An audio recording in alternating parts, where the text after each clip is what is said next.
मित्रों नमस्कार। अपने बीच भारतीय जनता पार्टी की प्रखर नेत्री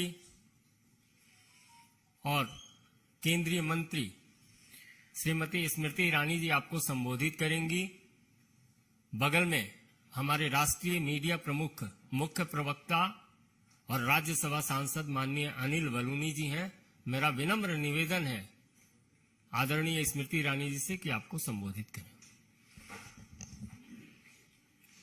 Namaskar. The man who broke the Bank of England, a man who is known and designated so by a nation as an economic war criminal, has now pronounced his desire to break the Indian democracy.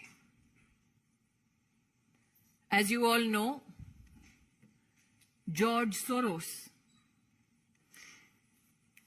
an international entrepreneur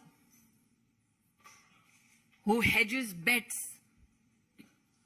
against many countries, has now declared his ill intentions to intervene in the democratic processes of India.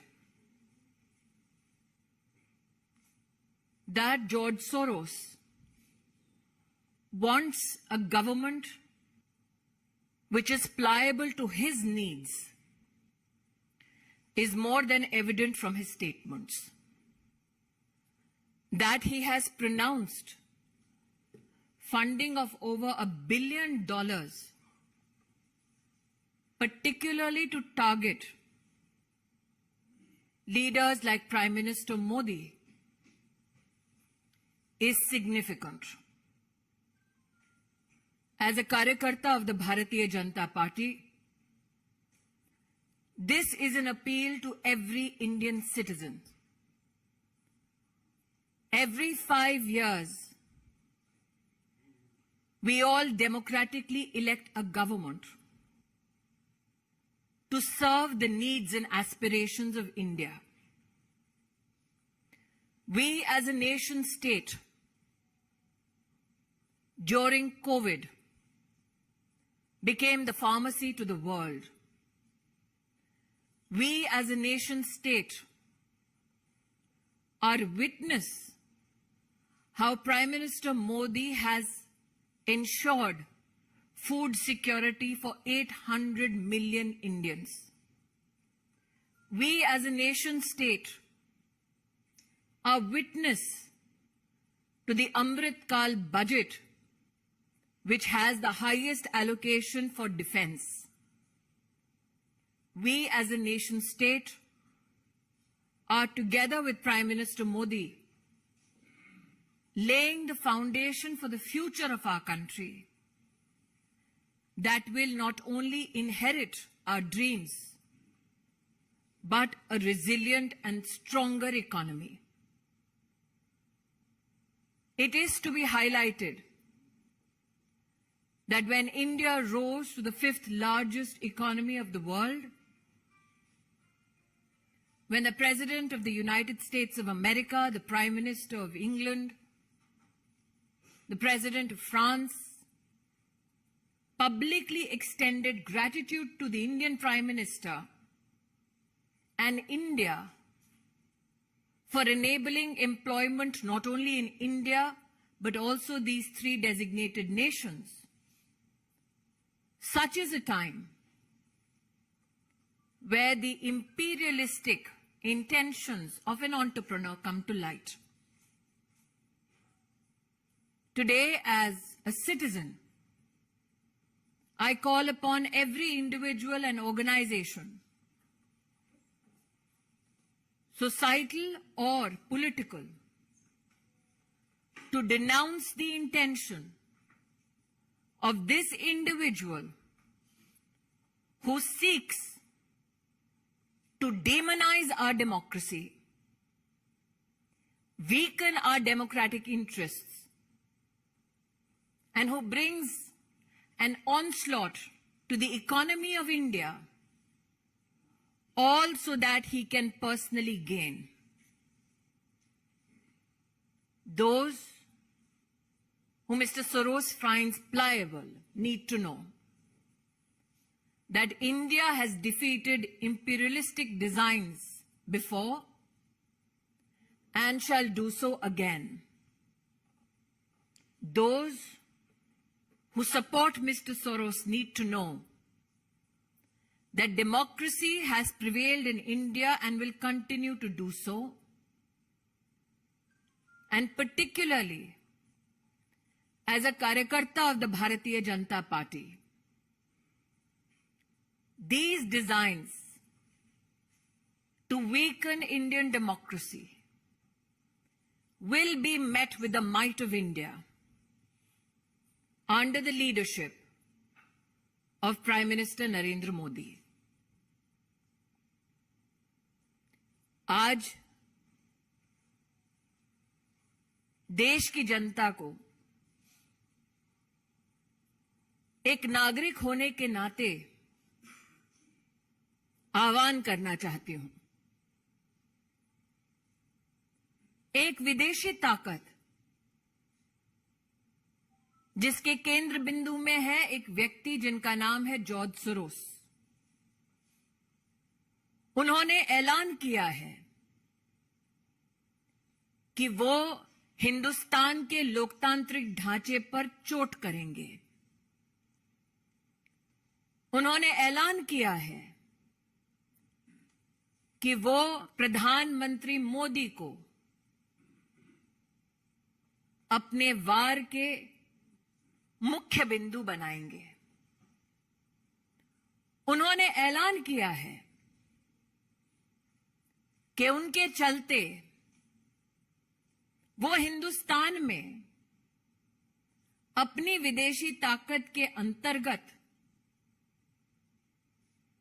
एक ऐसी व्यवस्था बनाएंगे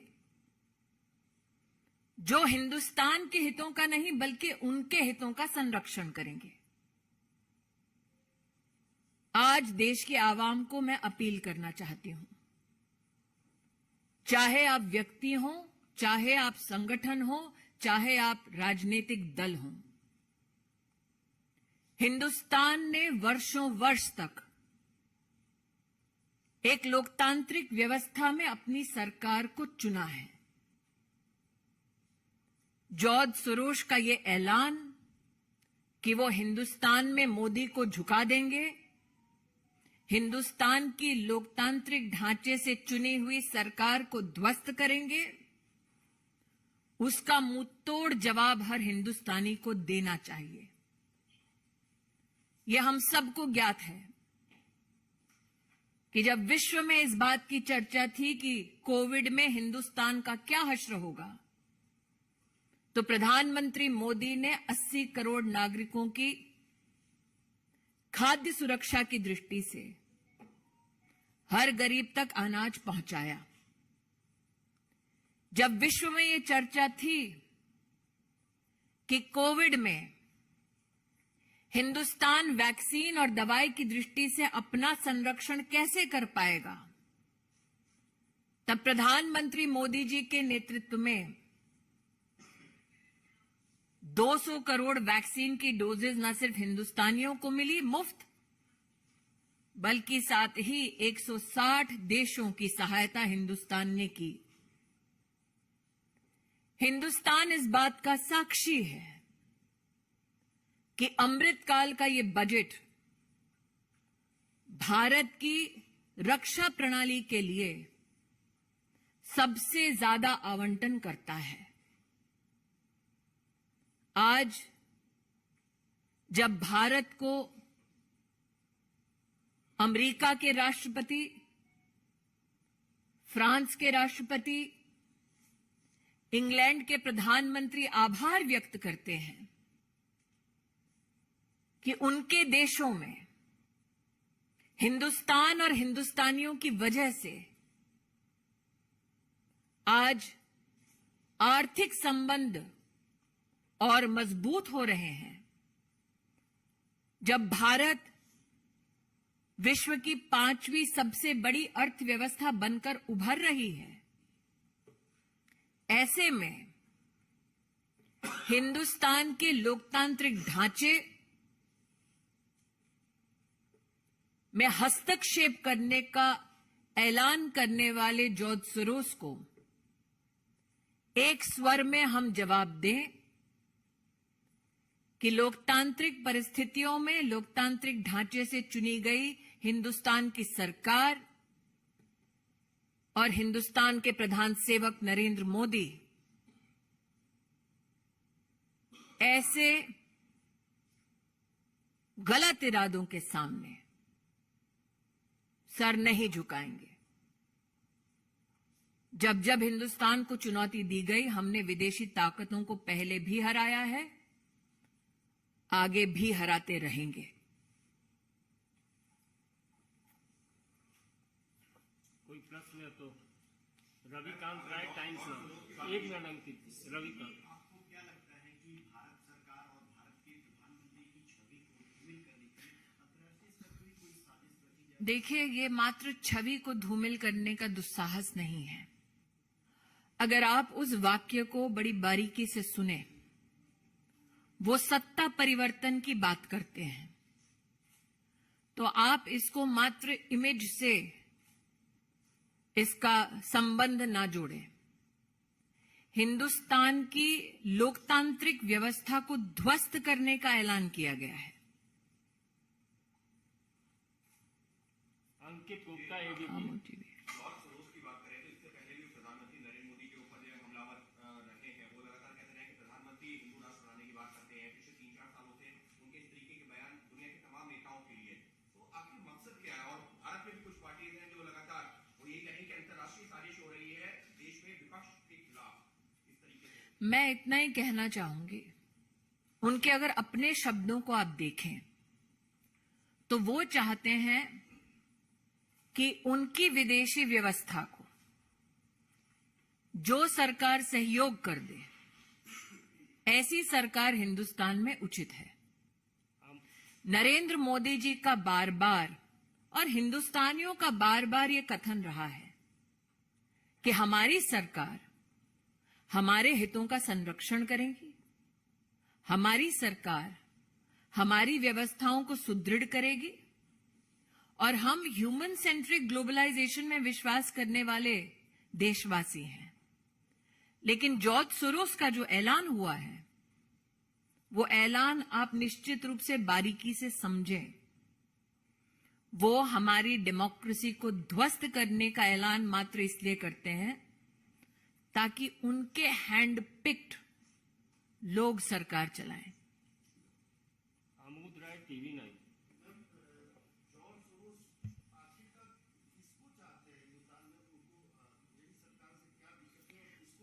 मैं आमोद जी आपका ध्यान आकृष्ट करूं, जैसा कि यहां एक पत्रकार ने कहा कि ये पहला कटाक्ष नहीं है नरेंद्र मोदी पर, और प्रधानमंत्री मोदी ने बार बार कहा कि उन पर कटाक्ष करेंगे, उन पर वार करेंगे तो वो सहन करने की शक्ति रखते हैं, लेकिन हिंदुस्तान पर वार ना वो स्वीकार करेंगे, ना कोई हिंदुस्तानी स्वीकार करेगा।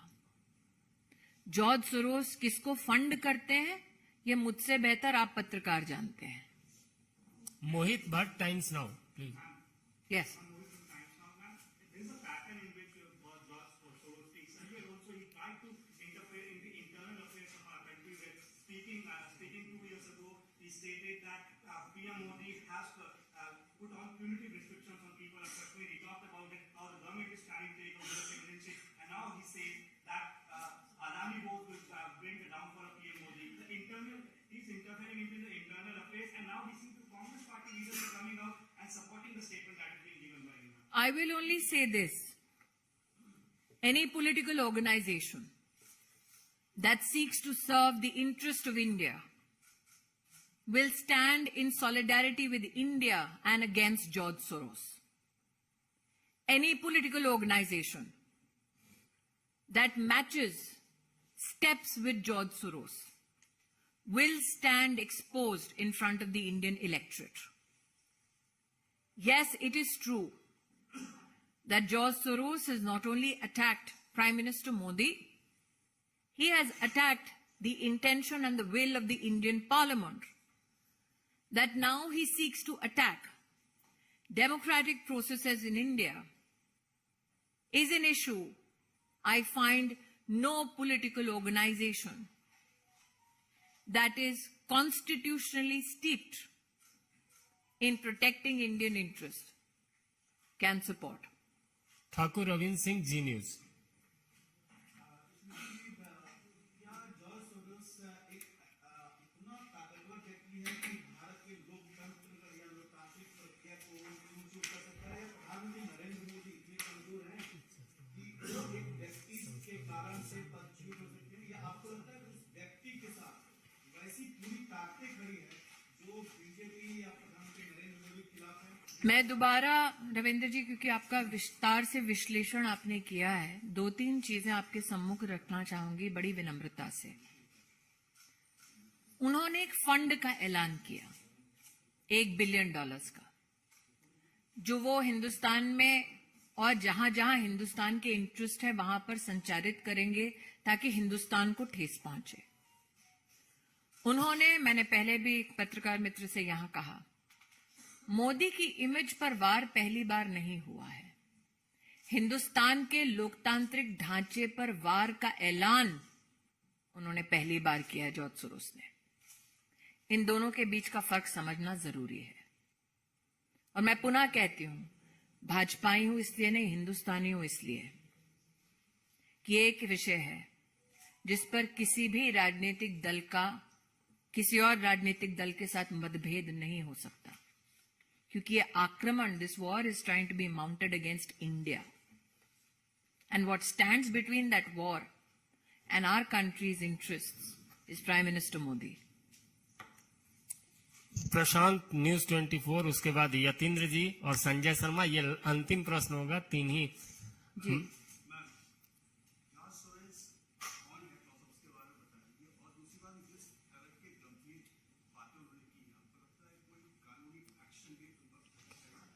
मैं इतना ही कहूंगी कि क्योंकि मैं किसी एजेंसी की प्रतिनिधि नहीं हूं, इसलिए एजेंसीज की ओर से नहीं कहना चाहूंगी।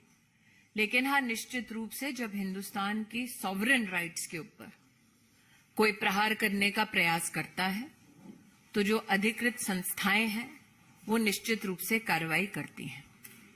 यतीन्द्र, टीवी 18।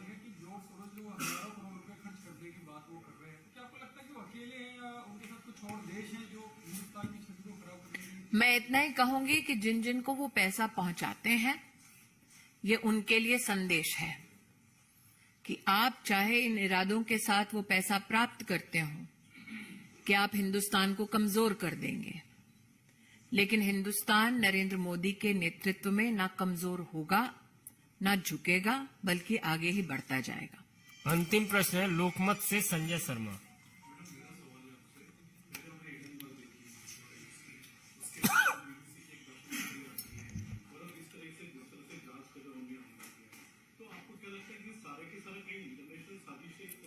मैं इतना ही कहूंगी, ये सारे विषय तब उभरे जब हिंदुस्तान विश्व की 5वीं सबसे बड़ी लोकतांत्रिक और आर्थिक ताकत बनकर उभरी। और मुझे लगता है कि हाल में, दोबारा कहती हूं, चाहे वो राष्ट्रपति अमेरिका के हों, चाहे वो यूके के प्रधानमंत्री हों, चाहे वो राष्ट्रपति फ्रांस हों, उन्होंने हिंदुस्तान और प्राइम मिनिस्टर मोदी की जो सराहना की कि उनके देशों में आज आर्थिक व्यवस्था को हिंदुस्तान के साथ समन्वय में हम लोग एक सृजन देख रहे हैं, एक नए भारत के निर्माण को देख रहे हैं। उस सराहना के बाद तिलमिलाहट जो है वो जॉर्ज सोरोस के इस एक स्टेटमेंट से सामने आती है। जॉर्ज सोरोस जैसे व्यक्ति चाहते हैं कि एक कमजोर देश हो, जिसमें कमजोर सरकार हो, जो उनके दिशा निर्देश अनुसार चले। ये नया हिंदुस्तान है, कमजोर नहीं है। बहुत बहुत धन्यवाद। धन्यवाद।